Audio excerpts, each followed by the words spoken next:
Welcome, everyone. Welcome to another edition of Remixing Politics and Culture with me, your host, Pam.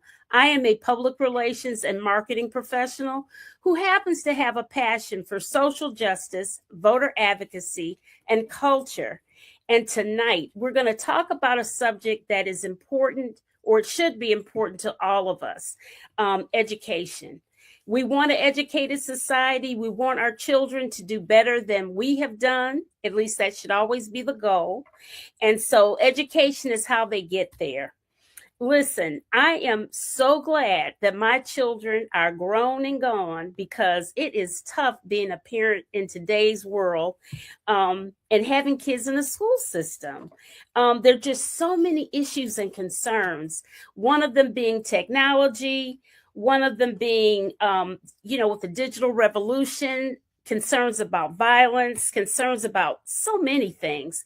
And then on top of all of that, we have a regime that has literally dismantled our federal Department of Education. And here in the state of North Carolina, we do not even have a state budget. So that does not bode well for educators or for our children. But I am going to introduce you to two dynamic women here in the state of North Carolina that are running for school boards, and I am so proud of them because they are much braver than I am. So, and I want you all to please feel free to put your comments and what have you in the chat for us. Okay, so first up, I'm bringing to the stage Miss Christy Moore. And Christy, you can unmute yourself. Christy is a mom and lifelong advocate for public education with more than 20 years experience as a teacher, mentor, and organizer. She served as vice president of the North Carolina Association of Educators, president of the Durham Association of Educators, and a board member of multiple organizations dedicated to children, equity, and public schools. Christy's commitment to service has earned her numerous recognitions, including a governor's appointment to the DRIVE Task Force and the State Census Committee, as well as awards for community leadership and mentorship. Rooted in Durham, North Carolina, Christy is dedicated to ensuring that every child and educator feels safe, supported, and seen. Welcome to the show, Christy. Thanks, Pam. I'm so glad to be here. Thank you for inviting me. Absolutely. Okay, there's Loretta. Hey, Loretta, good evening. Okay, and next up, I have Dr. Irish Spencer.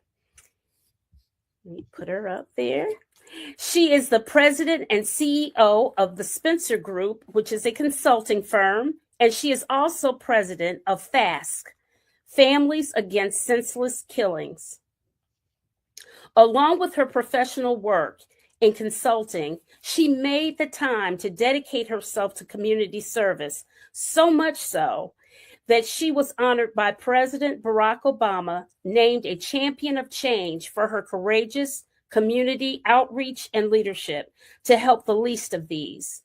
Her work continues to center on strengthening vulnerable communities. Dr. Spencer is a member of several boards, committees, and commissions locally, regionally, and nationally. Her 30-plus year career has given her extensive experience in developing and identifying corporate foundation, public, educational, and philanthropic funding sources. Dr. Spencer is known to many as Wild Irish Rose on 90.1 WNAA-FM, the broadcast voice of North Carolina A&T State University, the number one HBCU in the nation. Her popular number one show is aired every Saturday from 12 noon to 3 p.m., serving her community authentically, straight up, and no chaser. And also, she was the 15th North Carolina State Director of Zeta Phi Beta Sorority Incorporated. Welcome, Soror and Dr. Irish Spencer, to the show. Thank you so much for having me. I sound good the way you read it. Can you go with me on the campaign trail? I'm going to see if I can't get my operations manager to pull you in. You sound good. Thank you. Okay. And there is Soror Barbara Middleton Foushee, who is the first Black woman mayor of Carborough. Hey there. All right. So let's get into this, guys. Because there is a plethora of interesting things going on in North Kakalaki. Yes, it is. In terms of everything. But first off, North Carolina's problems in public education are all interconnected challenges. And one of the first challenges is definitely money. We are chronically underfunded. North Carolina ranks near to the bottom nationally in school funding, both per pupil and in proportion of state wealth. Because we're not a poor state.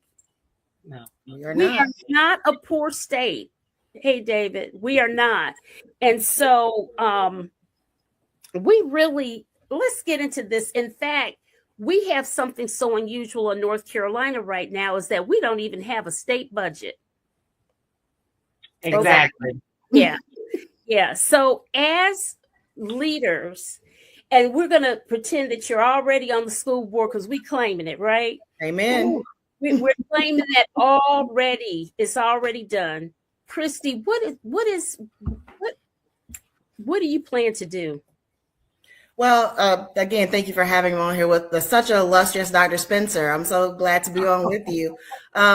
Well, first of all, what we're doing right now, having these conversations between school boards is what we need to be doing. We can't just in Durham or Guilford or Wake fight this fight by ourselves. We have to work with other school boards and walk and take ourselves to the state and sit down and have conversations with our legislators and say, this is unacceptable. We're not going to accept this to continue to happen. You guys are not funding our schools the way they should be. You're not funding Leandro. You're not putting that lottery money into the system like it should be. You're taking money out when the lottery money comes in, and the lottery money has gotten even lower than it has in years past. So we have to work together, not just Durham, not individually. We have to come together as a unified group because we want what's best for all North Carolinian students. That's right. That is right. Absolutely. Dr. Spencer, your thoughts? You know, I'm itching. First of all, ditto my sister. But I do want to say that how dare they in our state legislation, how dare they play with our babies? I mean, how do you sleep at night knowing that you are holding us hostage for money? In my county, and I had a conversation with someone today, simply our county commissioners help fund our schools. Right. But they also fund what else? Health care. They also fund, their budget is stretched enormously. And now we're trying to get even more because they've got to make up whatever the state's not giving us until they get the money. Absolutely. Then the second thing that gets me is I don't want to see another lottery commercial because where is the lottery money really going? And I agree. We're the third largest school area. And you've got Charlotte, Wake County, your county, my county, first, second, and third. If we got together, we could really be a beast. We could. Because we really could. We could be a beast. And if we bought together with us, the parents, the community, the educators, and we really do this and let them know we're not tolerating it anymore. And that's why I want to be on the school board because someone told me to stop saying I'm loud, but I can't help it. I am. I just feel as though somebody needs to explain it to me, like Denzel said in the movie, like a 2-year-old. Mm-hmm. Why? Where's the lottery money? Mm-hmm. 2, why have you not sent the budget? And because we're in schools and we're coming off of a pandemic, we've got kids that it's just a lot. It's a lot, Pam, Christine. It It, is. it is. One of the things that with the explain Christy for the audience, because there's some people here from out of state. They're not here in North Carolina. What the Leandro case is. So it's when basically we sued our state that we weren't doing what they were supposed to do for our children, not giving the appropriate resources into our schools and not funding all our schools appropriately. And so a judge decided that's the right thing to do, and he made that case, and it has not been funded since. And Dr. Spencer, you probably know better than me. I don't know how long ago that is. It feels like it's been forever ago. I'm sure the Leandro case. When did it go? Has it been at least 10 years? It has to be at least 10 years. 10 years, if not further. Yes. And that doesn't make it that makes no sense to me. Yes, especially our smaller counties.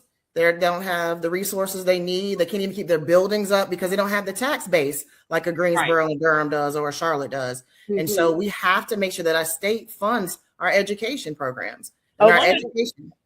The Leandro case is a landmark lawsuit in 1994 and subsequent 1997 Supreme Court ruling declaring every North Carolina child has a constitutional right to a sound basic education. As of February 2026, the decades-long case remains in limbo, with no decision from the Republican-led Supreme Court regarding over $1.7 billion in ordered funding, leading to renewed protests. So, now, how long ago was that? I graduated high school in 1994.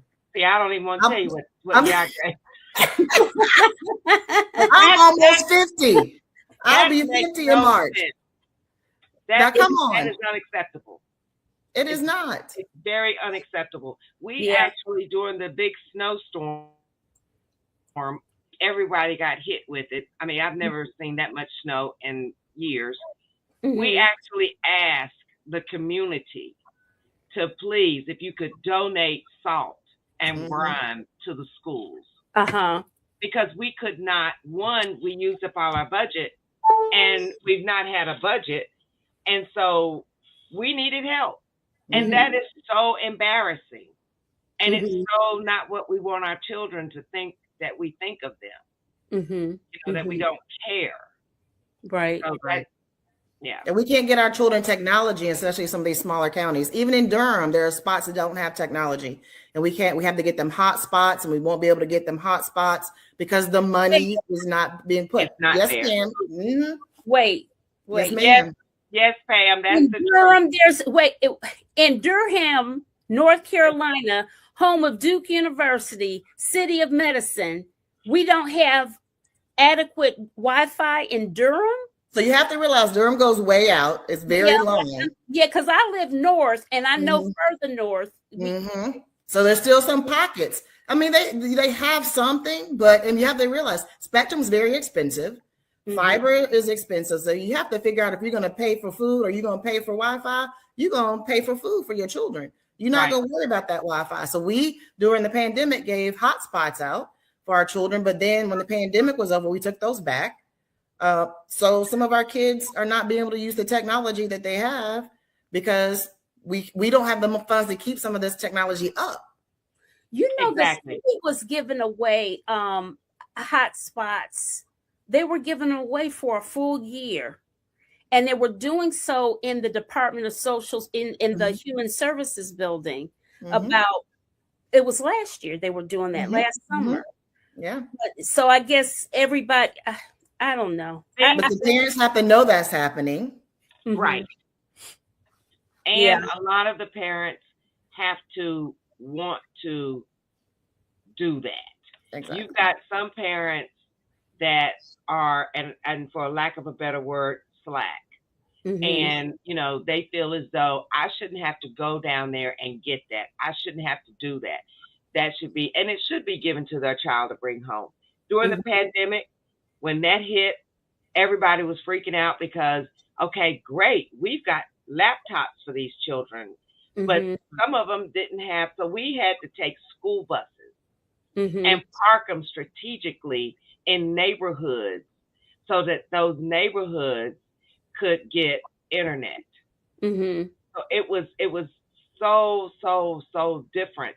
And from that, we learned we need to send hotspots home with these children. But we all know that technology changes like tomorrow. Absolutely. Yeah, it does. It sure does. Sure and does. If you don't help your child keep up with this stuff, or you've got children being raised by grandparents that have no clue what this is, even how it operates, that's where we need to pull in the community. And I'm going to call them out, the D9, our Divine Nine organizations that all say that service is one of the things they do. I think that this is something that our Divine Nine should get behind and help us with.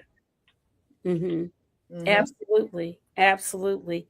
So one of the things that I noticed, Christy, this question is for you. And it's going to become a problem technically for you, Dr. Spencer, later, according to ChatGPT, when I was doing this little research thing, is that we have lost in Durham, they have lost about 1,000 students. Yes. And I have an attitude about this charter school situation, and my tax dollars going to what I feel, not that they claim that they're public schools, but how are they public schools if they're not incorporated into the public schools where my tax dollars I thought was going to? Right. Okay. Exactly. So Durham has lost 1,000 students. Yes, ma'am. And the problem with that is that the money is connected. Yes. Your money from the state that you haven't gotten anyway is connected to your numbers. Right. How do we fix that? How do we? Well, so just let you know a little bit about charters, right? So charters began as a lab school for educators, for public school educators. So it was to have some place where we could go and learn and then bring back the greatness that goes on in charter schools, right? But what they found out, you can make money. So then all these charter schools started popping up, and then they had all this money from corporations and other places and business people. And so they could do the shiny things and the shiny communications, all this kind of stuff. So what happens is they take our children from our public schools. They are there for 10 days. After that 10-day mark, the money stays at that charter school and does not come back to public schools with them. So if a child is in there, a charter school, right, and they have some EC needs, exceptional children's needs, are there behavioral issues that they don't want to deal with? That's right. They send them back to the public school, and the money didn't go back with them. Doesn't go back, but we still have to service them as if we have the money. Right. So that's the problem. So what we have to do here in Durham, first and foremost, we have to talk to those parents who have left us, and have a conversation as why they left. Right. We need to understand that. We know the parents. We know who's zoned to come to our schools. We can do that. People just are maybe afraid to have those conversations. And then we have to put out our story. We're allowing the outsiders and other people to do our story instead of Durham Public Schools telling our story and having a strategic communication plan to do so. So the only things you hear about are the fights or the lockdowns and all this other kind of stuff, but you don't hear about the phenomenal things that are going on in our schools. Now, I've been hearing it only because, and I'll tell you why, because of the work that I do in social media stuff. And so the comms team has been putting those things out. I think it has to, beyond social media, though, it's like it has to be totally integrated, and sometimes you cannot get those spots on traditional media. Absolutely. But even our website is not user friendly. I have gone as a parent, as a former educator in Durham Public School, as an educated advocate who doesn't, I can't find stuff on the website. And the stories are not on the website for families to see. Our realtors don't know the greatness that goes on in our schools. So when they're selling houses, they can't tell them the greatness. So those are the kind of things. In the Cary, they'll figure we'll just go live in Cary. Yeah. One of the things I'd like to say in Guilford County, we got that charter school problem, but our schools are full of our Black and brown babies. And that is, we've got a total of 67,620 babies. I call them all babies. I don't care if you're 18 years old. You're all my babies. Right. And we've got a total of about 120 schools. But our classroom teachers are about 4,500, but that puts us at a 15-to-1 ratio. And that's a little rough on a teacher. And I think that is something that they're really feeling.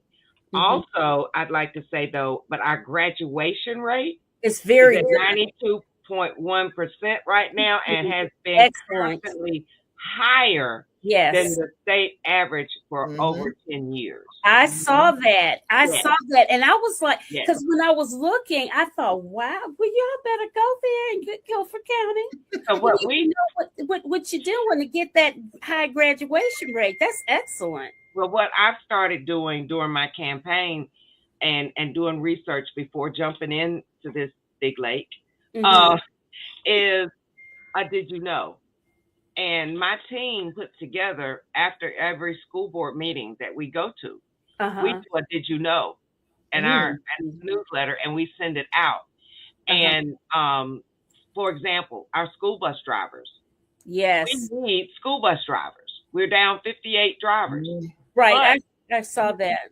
Did you know that if you go and get your school bus driver's license, it's like getting a CDL? It is. So now a CDL is extremely expensive if you go to truck driving school. But if you go learn how to drive a school bus, they're going to give you a CDL license. You need to tell the community this. You need to tell the community what we need. You need to do a Did You Know? That the website is pretty and great and all that, but I think, and I agree, we need to be able to go on that website and see and hear the truth.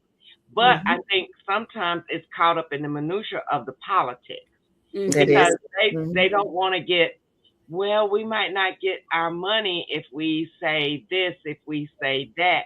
But I think if we stick together, it works better if educational system in the state, if we stuck together and did legislation. I saw one of your people pop in and say it's a legislative issue. And he's the county commissioner in Durham. And he's exactly right. It is a legislative issue. The county commissioners are doing the best they can, but they've got so much to fund. And, we want to get on them about not doing this, not doing that. I will never do that because I know it's not them. But when you've got people out here, as we say, in these streets, who do not know, they blame them. Exactly. And you find, Christy, I don't know if you're going through what I'm going through, but not only am I campaigning, but it's like I'm educating too. Yes, ma'am. Absolutely. I'm having to educate these people to tell them, stop saying the county commissioners and the school board are not getting together. No, we're together. Especially in Durham. We're tight. And in Guilford County. So that's something that we are fighting here as well, is that state budget. And I go back to say, with us having the numbers and having the rates that we have with graduation, and but we're having a fight to get money, you shouldn't have to. What I was reading about you guys in Guilford County, one of your bigger issues was a lot with infrastructure and the buses, having enough bus drivers and infrastructure, that a lot of your buildings are old. You need to get a lot of renovations and upgrades and things like that. So I mean, who would want to send their child to a school in the summer, no air, oh, in we the winter, no can't. heat? I Mm-hmm. mean, some of the schools may have still asbestos. Some of the schools, they don't, they're just lacking, and they need repair. Right. But it's like sending your child to a babysitter that Mm-hmm. lives in something with no water and a condemned sign on the front door. You would Mm-hmm. never do that. Why would you want to send your child to something all day? And yes, Yeah. that's what we're fighting. Right. Absolutely. We are too in Durham. We're fighting the same thing in Durham. Yeah.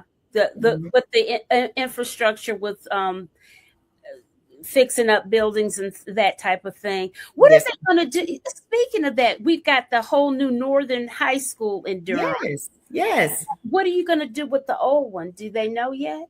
That, from what I understand, they do not know yet. That is being used to some degree. I think the culinary school is still doing some cooking there. Mhm. So there is some use of that building. And also with DSA, that will be not in use after, I think, after this year or the next year. Mhm. So there are going to have to be some real discussions about what we're going to do with that building. I just don't know yet because I don't know who owns the building. I don't know if it's the county or if it's the school system. I'm not sure exactly. So I need to get into that budget and really look and see what's going on. But we need to make sure that if we're going to use it wisely. Right. What about you, Irish? Do you guys have Yeah. situations like that where We've got actually some buildings that they're looking at selling, Mhm. and I hope they are able to sell them before the legislation or even our national government decides to come down and turn them into ICE villages. Oh my God! I mean, Just do that Oh my right there God. has been circulating. We've got a Hebrew campus here that they wanted to turn and use as a place to hold people that may be arrested with ICE, hold children, hold. I mean, it's just, I didn't it's even a think lot. of. Oh my God! Oh Yeah. my God! Oh. Mm-hmm. Whew. I got to read this one comment that she's an educator. Let's see. She says, I'm an educator currently teaching at NC Charter for the second time. I believe charters are good when they are not exclusive, meaning they offer transportation and meal opportunities. Okay. And if I could just comment on that one, Pam, if that's okay. True. Yes. Oh, absolutely. I don't think we ever believe that charter schools are bad. There are some that are not good. But it's the exclusive part of it that we have. I've always had issue, especially with my work with the North Carolina Association of Educators, and not being inclusive. And then the vouchers were not being honest about how they were going to be used, and they were giving vouchers to our children who were coming from low socioeconomics, but their parents couldn't get them there. They weren't being fed when they got there. Right. And then you can't compare charter schools to public schools because this apples and oranges. You can't do that. So there are some great charter schools out there, yes, and there's some places that are good for some children. Right. But the thing is who's running them? Mm-hmm. Are they getting a chance to deal with the same rules that the public school is? Because and if they send the child back, the money needs to come back. The money needs to come back. Don't do that. Take the money, especially with these behavioral kids and see children and whatnot. Absolutely. That's just not right. It's not right. One of the key things that we often forget to talk about when we talk in education, because it's so many issues, but the teacher retention and recruitment. Now, because North Carolina is 43rd in pay, we have, even South Carolina beats us, y'all. We're in severe competition with Virginia, Maryland, DC, of course, Tennessee, and South Carolina. I was surprised, South Carolina. I was surprised. But you know. When you look at Virginia, and I don't know if it's still, I need to research this, but you don't have to have that teacher's exam. It used to be that you didn't have to pass that big exam to teach in the state of Virginia. So we had a lot of people leaving Greensboro area, going into Danville, going into Martinsville, going right across the line. It's not a 45-minute drive. And so teacher retention, when we're sitting here in Guilford County with 7 colleges and universities, and you know what I'm thinking, Christy, we can't even retain some of them because the cost of living is so low, but what they have to deal with on a daily basis is so high. Absolutely. And it's not fair. I mean, I've substitute taught just because I was asked to, for one, but I did want to see. And it is, when they go to work, they go to work. I mean, it's it's from the principal all the way down, even the person that has to call the parent and say, your child is not here today. Where's your child? I mean, it's a lot of work. And I must be 43rd. And how many states is it? The state, you're 40, North Carolina is 43rd in the line of pay. Exactly. That's all of us. Yeah, it is.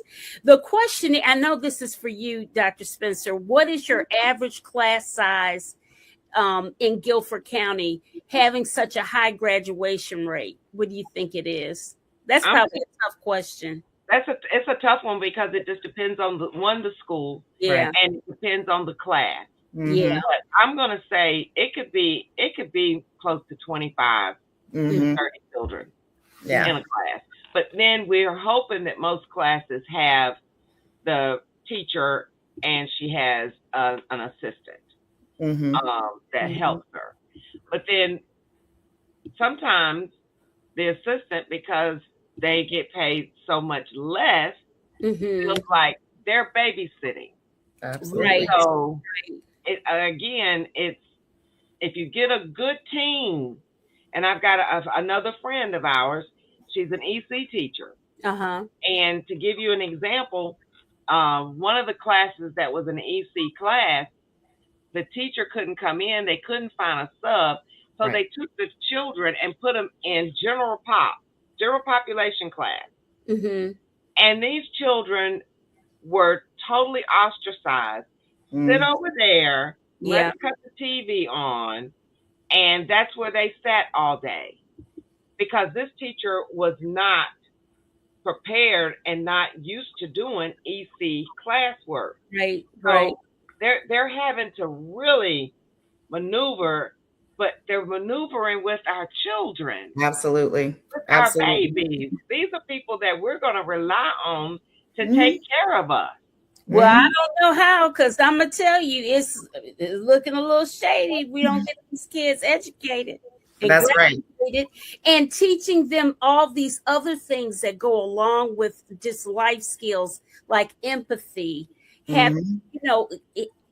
teaching them in such a way where they're developing emotional intelligence, all of the things, all of the soft skills that are so critical to being a whole person. Absolutely. As we call that, teaching the whole child. That's what we call it in education. And I was, Dr. Spencer, I was one of those that you got educated in Greensboro, graduated from UNCG with my teaching degree. And I began my career as a teacher assistant while I was getting my degree. And I remember getting that little paycheck and wanting to cry. And it's like, what is this? And so that's something I never forgot as I became an advocate for education. Because when I say educators, when I talk about educators, I'm talking about from the bus driver to the cafeteria worker. Everyone is an educator. That's absolutely. As far as teaching retention, I mean, retaining our teachers and getting our teachers, recruiting our teachers, our pipeline is broken. Quite honestly, we don't have enough individuals graduating from high school that want to go on to pursue a college degree or a degree in education because they see how little we make. We have a teacher cadet program that is very viable and wonderful. I know Forsyth County has used it a lot. And so some of those children that learn about being an educator in high school continue on to be a teacher. And then they go back to Forsyth County because they grew them into the educator that they are. So that's one thing I want us to do in Durham. I've been preaching that for years. So hopefully when I get on the board, Yes, we can implement. We can And you're going to implement share that. some of that with me when you get Yes, on the ma'am. board. Yes, when ma'am. you both get on the board, what I want, let's say this right here on this show, I want you guys to somehow, with these boards, have that communication between the two of you. Oh, it's done. Cross county and make it happen, because that it's going to be a together effort that's going to move this these people. We have got to, we got to come together. And my belief, nothing happens by accident. So there's a reason we're both on here together. Exactly. And nothing happens by accident. And so we really have to work together to make this thing happen. And we have to stop working in silos. And that's in Durham with our advocacy groups, the NAACP, our teachers association, everybody. We got to push this thing together and make it work together. Right. One of the things that I really want to push is when you send a child home on suspension. I really want them to think long and hard. Some of our educators, our administrators, when you suspend a child and they go home to the street, I think that we need to pull in some of these community organizations that actually have programs. I know some people hate that word program, but I think that if there's an organization, a church that has a program from 8 to 5, Monday through Friday, just for those babies, just for those children, when you you're going there. You're not going home. Your parent needs to go to work. They don't need to worry about you letting everybody in the house. They don't need to worry about you joining a gang. I think that that's where I want to pull community in so that we can all be responsible for these babies. Absolutely. We need to all figure it out. I also feel like, and we have a great program in Guilford County, but I really think everybody is not college material. So we need to make sure that there are things in school, and we do have CTE programs, but every school needs to have it, where a child, we're home of aviation, there should be aviation classes for those students that when you finish, you go straight to Jet Zero. You go straight to some of these companies. Construction classes, HVAC. Right. HVAC, honey, you be paid all day long. You make more than teachers. That is true.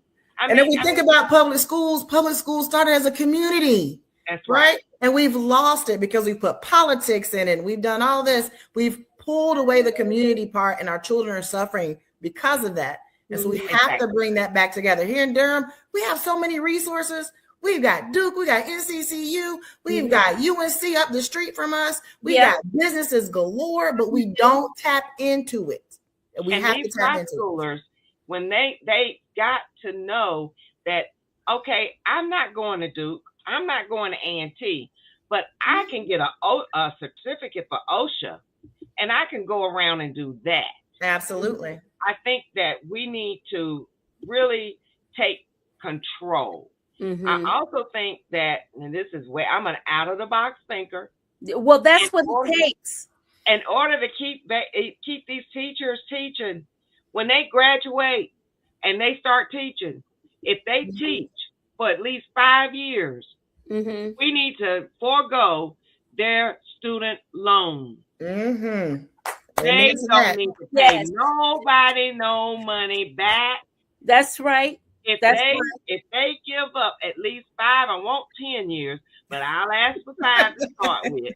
But because you went to college for 4, you're going to give me an extra one. But if you do that, then I think that we should forego their student loan. Absolutely. That means we've been able to retain, and they got to stay in North Carolina to teach.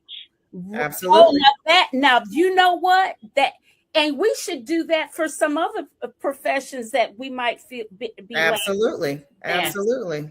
Yes. And that goes right into that high school program. We get them into college. Yes. We pay for them at the end. Right, Exactly. and we right. keep them. And that pipeline that you talked Absolutely. about that's broken, that we can keep or retain or something. Jeez. Absolutely, and prepare them for that praxis, because that praxis is a monster, and it's Isn't that expensive. It's right? expensive. It's How much expensive does to the take. listen? Did they ever get back that rule? You know, the state had taken away the extra pay if a teacher got their master's degree. You used to get a bump in pay, and then I thought they took it away They some did. years ago. They did, and it's not being reinstated. Oh, it hasn't. So No, why ma'am. do you have so what gives you the incentive? They Unless didn't you're going to reinstate leave the state of North Carolina. I've got another person. She got her undergrad at A&T. Mm-hmm. She got her master's. She went and got her doctorate because she was doing this on the road, Mm-hmm. and that cut out. She jumped left and went to Maryland and is getting Absolutely. paid. Absolutely. Absolutely. Mm-hmm. All You of have that some is- counties that are paying for people's masters, but it has to be exactly in what you are teaching. So I taught preschool. My master's is in K6. Luckily, I was grandfathered in because I was able to get paid for my master's. But if I hadn't been, then I wouldn't have got paid for my master's because it wasn't in preschool. It was in K6, and I wasn't teaching K6. That's Oh, too confusing to me. that They're is. babies. You're wanting to teach the children. You're wanting to take care of the babies. If you Absolutely. want to do this, we want you here to Right. do And we're this. in education. So why are you not promoting educators to get more education? I don't, it makes no sense. Listen, one of the things that I think that we really got to teach these our kids is in civics about voting, and then voting again and voting Absolutely. some more, because we have these numbskulls in the state houses, and they are just deranged. Mhm. They I mean, are. I'm so sick of them. It makes no sense for North Carolina to be the only state in the union without a budget. Really? The only state. Only state in the And union. why are we not more outraged about that? Is what my problem is. You I know, don't know. I think we are, but you know what I think has happened to us? There's so much. It's so much happening. And one thing that I'm so afraid of is that the behaviors that we're hearing about with the Epstein files and all that's going on with that, what does it teach our kids? See, all of those things that we've tried to teach our kids, that I know that I taught mine at home. And I feel that when they were in school, those lessons about doing right, you know, respect, all of those things were taught as well. And I mean, everything is upside down. So I just wonder, how do we even, we got to turn that around with the What do you think about the child that has to grow up and they get a piece of paper and it says, sign here. We need your signature here. They can't sign it. They can't sign it. They cannot sign their name. In cursive, right? They don't teach it. Right. They don't. I don't understand that. I don't understand that either. They've got signature here, then print your name. Yeah. Hello. In some things, I go back to my black and brown babies. The majority of the public schools, that's what they are. When we start banning books. Oh, Lord. When we start telling history that is not the truth. Right. When we start doing those things, to me, it is a psychological play on my children. Absolutely. Right? When you teach my black and brown babies that they no longer need to know how to sign their name, it takes me back to the day when they used to tell you just make your X. That's right. That's right. And you don't need to know about your history. And you don't need to know about your history. Believe Columbus discovered America and nobody was here before him. And I see we have a question about how much does race play in funding in schools in North Carolina? A lot. A lot. Because they know the public schools are a way out. Absolutely. I'll tell you a little bit about my own story. Yeah, so please. I was raised by my grandparents. my grandfather got ill, so I had to go and live in a children's home in Winston-Salem for about 6 to 7 months, and I was adopted out at age 10.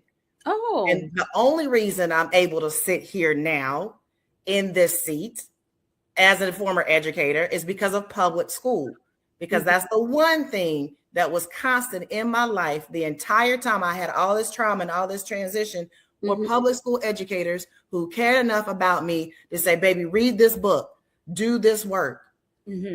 That's the only reason. So they know that's how we're going to get our children to better places is public school. That's why the money's going to charter schools.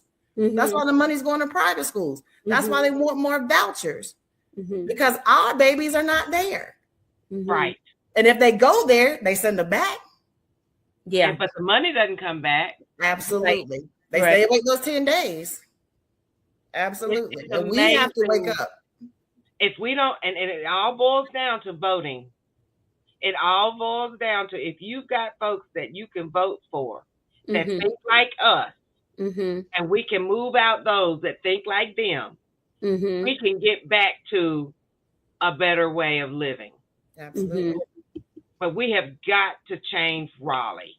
We have got to change Raleigh. We've got to do that. Who's the state education committee? Who's the chair of the state education committee? I wonder what does she mean by that? I don't know. You're talking about the state superintendent, Mo Green? Is that what not Mo Green? Now he's state superintendent. Who's the state? That's not the chair. But who's the chair that sits on the? Well, that's a good question. Who's the chair that sits on the education committee in the state legislature? Oh, I know. Oh, I should know that. That's who they're talking about. And you know what? That's a very good question. We probably got them blocked out of our head because obviously they're not showing up to do their job. That's why we don't know their name. Absolutely.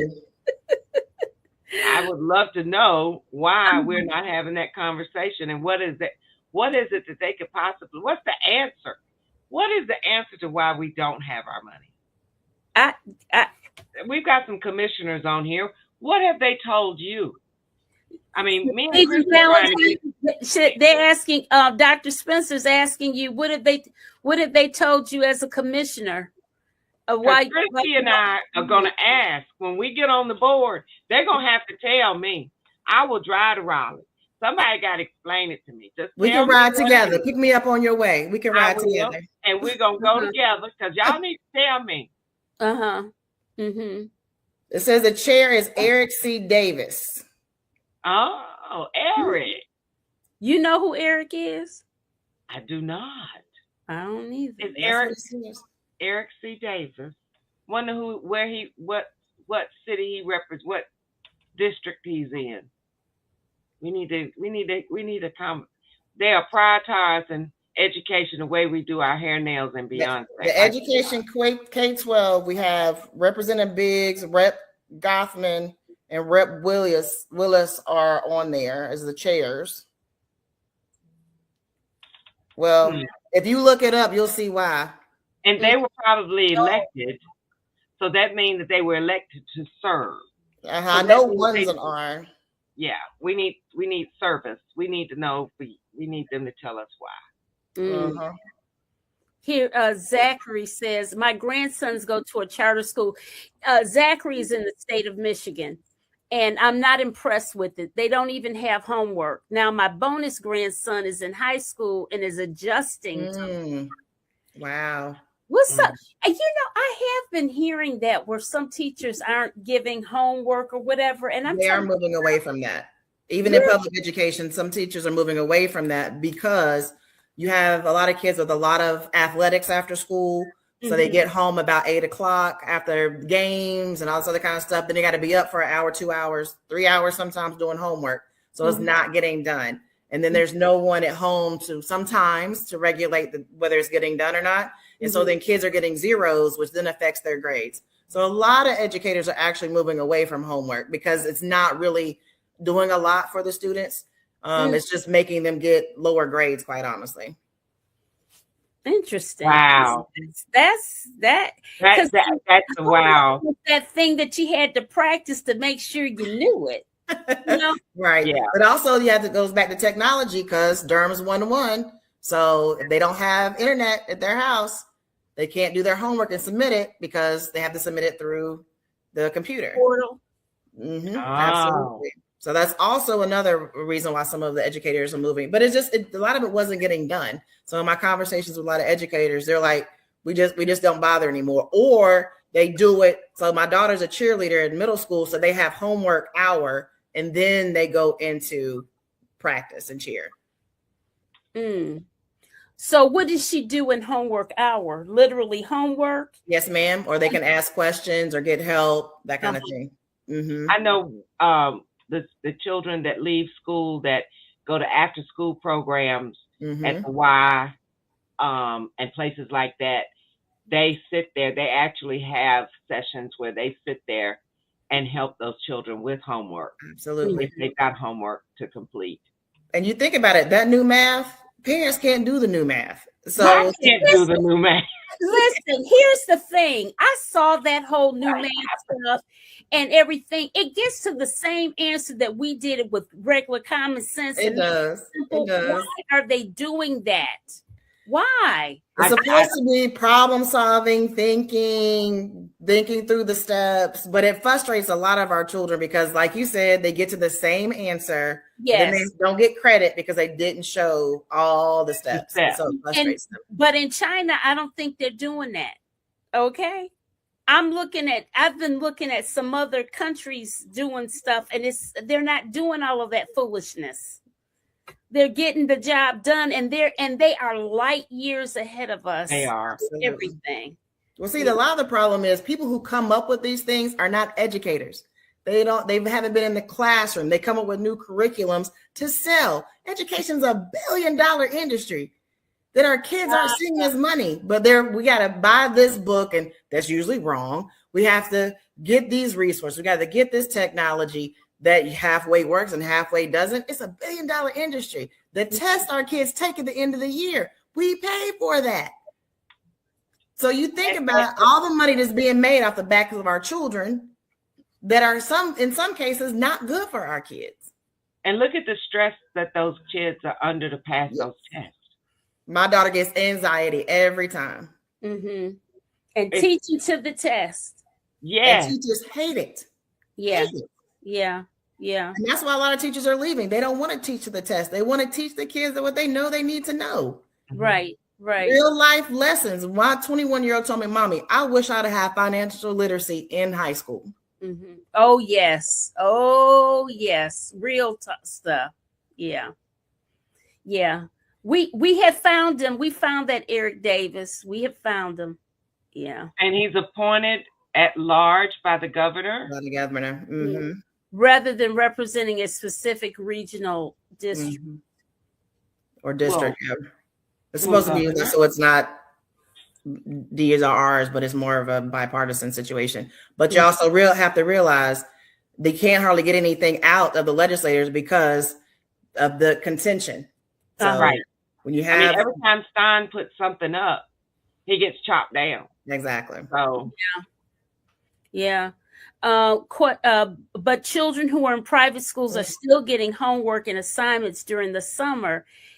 It is making children in private schools and prep schools are becoming more advanced comparatively. I don't know. I haven't seen the research on that. I'll have to look that up because I haven't seen any research on that. Okay. You can't fund, Commissioner Valentine, you can't fund education because the priority is tax cuts. In fact, the state is reducing the corporate tax rate to 0. It does not need to be 0. They need to pay to be here. They need to pay their taxes. Just like here in Durham, Duke doesn't pay taxes and they own all of this real estate. Mm-hmm. You know, and their foundation pockets are deep. Yeah, absolutely. We have to pay for their deep pockets. also there's a national conversation about eliminating property taxes, Yep. which is how we fund the schools. If we don't turn these seats in the state assembly and the Congress, we're going to be in trouble. I mean, this stuff doesn't even make sense. How do they expect stuff to get They're doing exactly what they plan to do: destroy public education to keep our children out of doing better and being the best people they can be. Uh-huh. It's a plan. It's a plan that's been in action for years. They've slowly started defunding public education. Yeah. Because they know who they assume that it's just Black and brown children. That's exactly what it is. But it's not just us going to be impacted by all of these things. No. They're so short. You know, racism, if at the core of all of this stuff, all of these things, it's racism. And it's so foolish. Mm-hmm. I mean, you've got to be mentally ill to be that racist to hurt yourself. Mm-hmm. It's racism, and it's also about socioeconomics. You keep the poor. Who has a lot of money? Walmart. Who's putting money into this stuff? Walmart. So we have to, and who's going to continue to go there? People who have to shop there. Dollar General, dollar stores. Those corporations put money into this to keep people poor. Mm-hmm. That's what they do. Roses. Yeah. Same thing. Yeah, they're all it's so interesting how they have those stores that appeal to a certain demographic. Absolutely. Of course. It's just so, is that Fred I Am Butler? Fredia Butler. Yeah. Fredia. Okay. Uh-huh. Yeah. Okay. Certainly. It's from your mouth to God's ears. Yeah.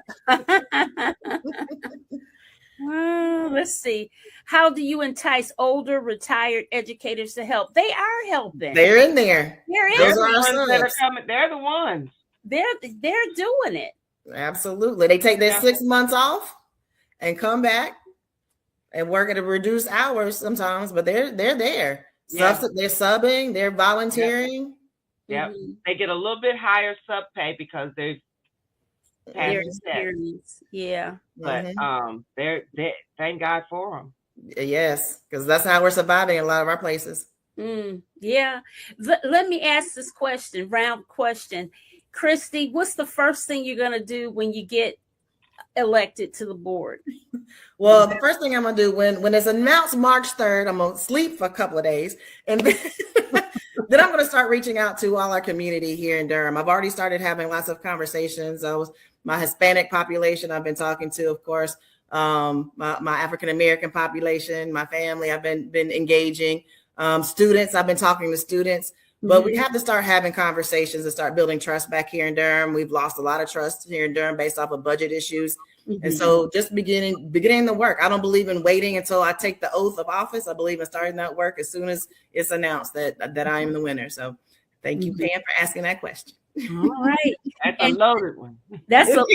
I'm getting ready to ask that to you too, Spencer, because I cannot wait to see what happens between the two of you and your boards and how it expands. It's about to be powerful. I envision this thing because I've had another situation where I had two legislators. I had my senator, Natalie Murdoch, and she met another senator who's also our soror, Dr. Spencer.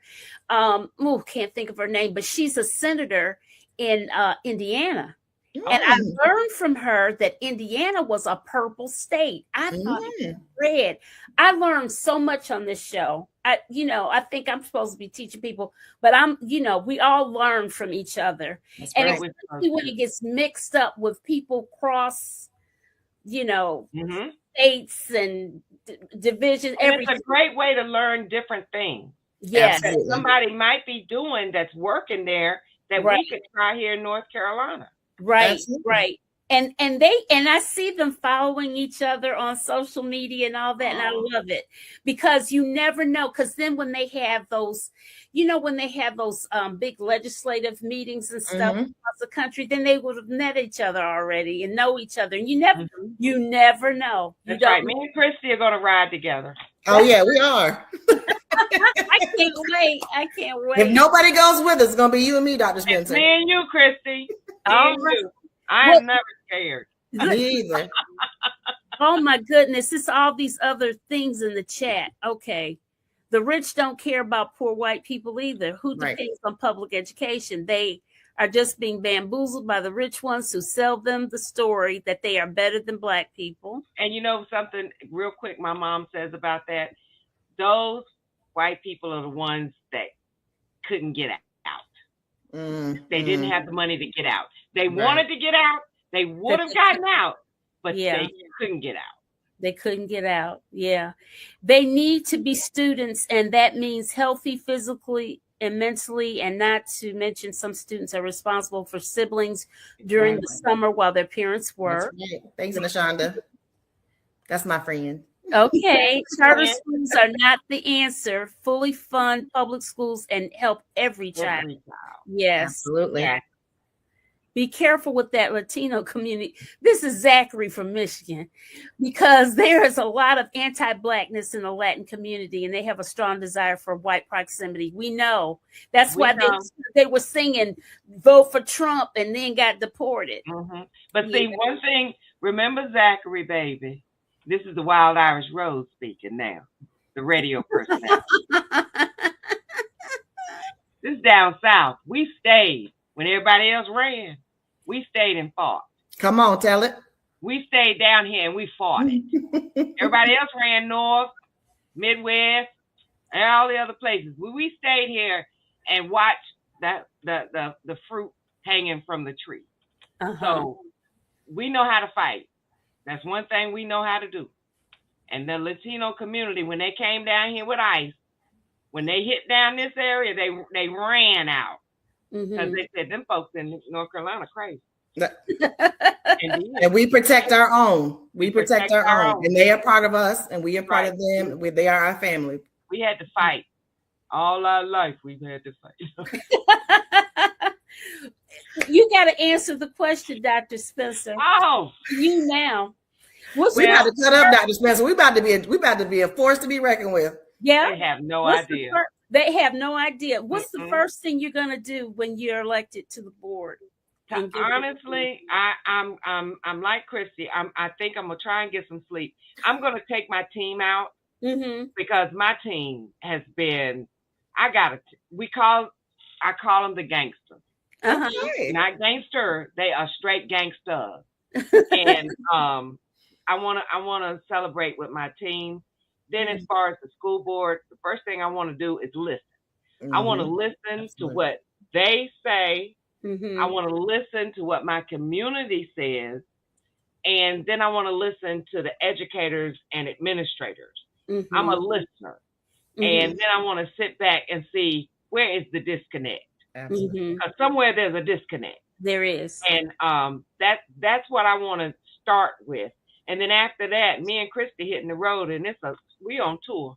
On tour. On tour, getting your other posse together to get the legislators straight. We're about to get that money. We're gonna get that money. I don't understand. Where my money? Where my money is? Run me my money. What they say? Run me my money. Run me my money. Oh boy, I tell you. Well, listen, this has been great. This has been a wonderful conversation. And listen, best of luck. And just a matter of another week? We got a week. And well, I understand, Christy, if it's like what I heard today, tomorrow tomorrow is like, this week is killer. This is the kill week. And it cuts off on Saturday. And it doesn't open back up until election day. Absolutely. So they actually give you Sunday, Monday off. And then, but Monday night we are putting signs out because you can't put your signs out till after 5 or 6 on Monday evening for all the precincts. All the precincts, yeah.